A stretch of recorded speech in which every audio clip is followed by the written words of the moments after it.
Dhanik Bharat educational institutions inter IIT JEE NEET admission open. మొత్తం ప్రమాణ స్వీకారం చూసిన తర్వాత చాలా మందికి అందరూ అంటే విజయ్ ప్రమాణ స్వీకారం చేస్తుంటే ఎక్కువ మంది త్రిషను చూశారు, కానీ కొంతమంది విజయ్ సతీమణి సంగీత ఉంటే అక్కడ ఎలా ఉంటుంది అని ఆలోచించారు. ఒకసారి ఆలోచించండి.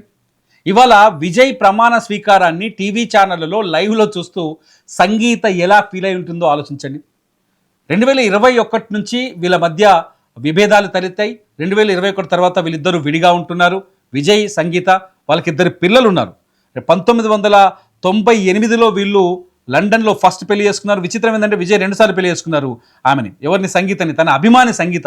ఈ కథంతా మీకు చెప్పే ముందు 1998లో యూకేలో వీళ్ళ వివాహం జరిగింది అధికారికంగా. తర్వాత 1999 ఆగస్టు 25న వీళ్ళు మళ్ళీ ఇండియాలో పెళ్లి చేసుకున్నారు. జాసన్ సంజయ్, దివ్య శాషా 2 పిల్లలు విజయ్కి, సంగీతకి. ఆమె ఎప్పుడు పెద్దగా మీడియాలో కనిపించలేదు. వాళ్ళ పిల్లల గురించి కూడా పెద్దగా ప్రచారం లేదు, ఎందుకంటే వాళ్ళ ఆ గోప్యతను పాటించారు. సంగీత యూకేలో పుట్టారు. ఆమె శ్రీలంకన్ తమిళియన్ కుటుంబానికి చెందిన వ్యక్తి. వాళ్ళ నాన్న యూకేలో వ్యాపారవేత్తగా ఉన్నాడు. అయితే విజయ్కి ఆమె ఎట్ల వీరాభిమాని అంటే, పూవే ఉనక్కగా అనే సినిమా 1996లో ఆ సినిమా రిలీజ్ అయింది.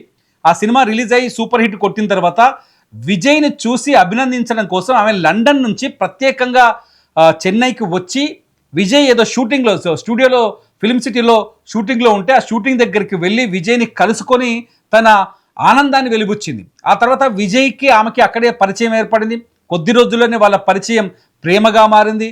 ఆ ప్రేమ కాస్త పెద్దల వరకు చేరింది. ఆ తర్వాత 2 కుటుంబాలు మాట్లాడుకొని విజయ్కి అంటే చాలా ఇష్టమైన భార్య, ప్రియురాలు ఆమె. నిజం చెప్పండి, విజయ్కి భార్య అంటే చాలా ఇష్టం అని చెప్తుంటారు. సో విజయ్ని పెళ్లి చేసుకున్నారు చాలా సంతోషంగా. 1999 నుంచి 21 వరకు సంతోషంగా సాగింది కాపురం. కానీ ఊహించని విధంగా 21 తర్వాత కొన్ని పుకార్లు, కొన్ని గాసిప్స్ అని చెప్పొచ్చు, నిజాలు కూడా కావచ్చు. వాటి మీద మనం ఏం క్లారిటీ ఇవ్వలేం. కొన్ని పుకార్లు, కొన్ని గాసిప్స్. ఒక మహిళతో, ఒక హీరోయిన్తో విజయ్కి సంబంధాలు ఉన్నాయనే విషయంలో స్పష్టత వచ్చింది కాబట్టి విజయ్ని నిలదీశాను నేను. కానీ విజయ్ ఆ సంబంధం పైన నాకు స్పష్టత ఇవ్వలేదు. అంతేకాదు, మొదట ఒక దశలో అయితే విజయ్ కూడా ఒప్పుకున్నాడు. ఒప్పుకున్న తర్వాత ఆమెతో ఆ సంబంధాన్ని దూరం చేసుకుంటానని హామీ ఇచ్చాడు. అయినప్పటికీ కూడా విజయ్ మారలేదు. ఆమెతో విదేశీ ప్రయాణాలు చేశాడు, ఆమెతో కలిసి సహజీవనం చేశాడు, నన్ను మోసం చేశాడు, నాకు ద్రోహం చేశాడని ఆమె ఆరోపణలు చేశారు. 21 తర్వాత విజయ్కి సంగీతకు మధ్య చాలా చర్చలు జరిగాయి. వ్యక్తిగతంగా 2 కుటుంబాలు కూర్చొని మాట్లాడాయి. ఎందుకంటే పిల్లలు పెద్దగా అయిపోయారు, మామూలు కాదు. ఆ సమయంలో ఇటువంటి వివాదం అనేది చాలా ఊహించలేనిది, భరించలేనిది. ఏ ఫ్యామిలీకైనా, మన ఫ్యామిలీకైనా, ఏ ఫ్యామిలీకైనా భరించలేనిది. సో లాయర్లతో మాట్లాడించింది. రకరకాల చర్చలు జరిగినప్పటికీ కూడా ఇద్దరి మధ్య సఖ్యత కుదరలేదు కాబట్టి సంగీత విజయ్ని వదిలేసి వెళ్ళిపోయాడు. ఆ తర్వాత సంగీత కామ్గానే ఉంది. ఈ వివాదం అంతర్గతంగా 2 కుటుంబాల మధ్య జరుగుతూ వస్తుంది. చర్చలు, అటు చర్చలు, ఇటు చర్చలు, ఇద్దరిని కాంప్రమైజ్ చేసే ప్రయత్నాలు. ఎట్లాగో పెద్దలు ఉంటారు. ఎన్ని కోట్లున్నా, ఎంత పెద్ద స్టార్ అయినా, ఎవరైనా సరే ఖచ్చితంగా భార్యాభర్తల అనుబంధానికి మధ్య భార్యకు భర్తే, భర్తకు భార్య కాబట్టి వాళ్ళని కలిపేందుకు అనేక ప్రయత్నాలు జరిగాయి. కానీ ఆమె మరి ఏం జరిగింది, అది పూర్తిగా అనుకున్న లక్ష్యాన్ని చేర్చలేకపోయాయి. ఇద్దరు విడిగానే ఉన్నారు. ఈలోపు విజయ్ పార్టీని ప్రకటించాడు. సంగీత విజయ్కి దూరమైంది, వేరే చోట ఉంటుంది. ఈలోపు విజయ్ పార్టీని ప్రకటించాడు, ప్రజల్లోకి వెళ్ళాడు, ప్రచారం చేశాడు. 2 సంవత్సరాల 6 నెలల్లోనే పార్టీని అధికారంలోకి తీసుకొచ్చాడు. పార్టీ ప్రచారంలో ఉన్నప్పుడు, ఎన్నికల ప్రచారంలో ఉన్నప్పుడు విజయ్ భార్య సంగీత గురించి ఊహించని ఒక విషయం వెలుగులోకి వచ్చింది. అదేంటి అంటే, సంగీత విజయ్తో విడాకులు కోరుతూ కోర్టుకు వెళ్ళడం. అంతేకాదు, విజయ్ పైన కొన్ని కీలకమైన ఆరోపణలు చేసింది ఆమె. ఎటువంటి ఆరోపణలు అంటే, తనను మోసం చేశాడు, వివాహేతర సంబంధం పెట్టుకున్నాడు, అక్రమ సంబంధాలు ఉన్నాయి, నన్ను మానసిక క్షోభకు గురి చేశాడు, నన్ను హింసించాడు అనే ఆరోపణలతో ఆమె కోర్టుకు వెళ్ళి విడాకుల కోసం దరఖాస్తు చేసుకున్నారు. ఆ అంశం ఇంకా కోర్టులోనే ఉంది.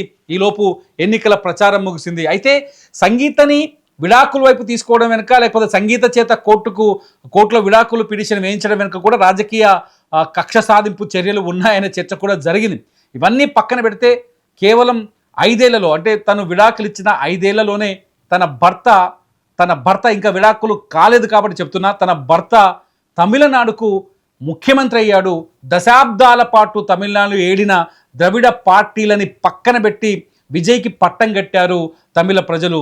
ఆ సంతోషాన్ని, ఆ గొప్ప విషయాన్ని ఆమె ఆమె పొందలేకపోయింది విజయ్ భార్య అనేది నా ఒపీనియన్. ఎందుకంటే సంసారం అన్నప్పుడు గొడవలు ఉంటాయి, సినిమా అన్నప్పుడు ఇటువంటి ఆరోపణలు ఉంటాయి, అలవాట్లు కూడా ఉంటాయి, ఉండొచ్చు కూడా. వీటిని కాదనలేము, అలా అని విమర్శించలేము, వ్యతిరేకించలేము. కాబట్టి విజయ్ భార్య తన విజయ్ దగ్గర ఉంటే ఇవాళ ఎంత ఆనందంగా ఉండేదో అనే ఒక ఊహ అయితే కనిపిస్తుంది. మీకేమనిపిస్తుంది? విజయ్ భార్య విజయ్కి దూరమై తప్పు చేసిందా, లేదంటే విజయ్తో ఆమె మళ్ళీ కలవాల్సిన అవసరం ఉందని మీరు భావిస్తున్నారా? నాకైతే ఆమె మళ్ళీ కలవాలనిపిస్తుంది. మీరేమనుకుంటున్నారు? ఈ వీడియో కింద కామెంట్ చేయండి. చూస్తూనే ఉండండి ఇట్స్ యూటీవీ. నా పేరు తిరుమల.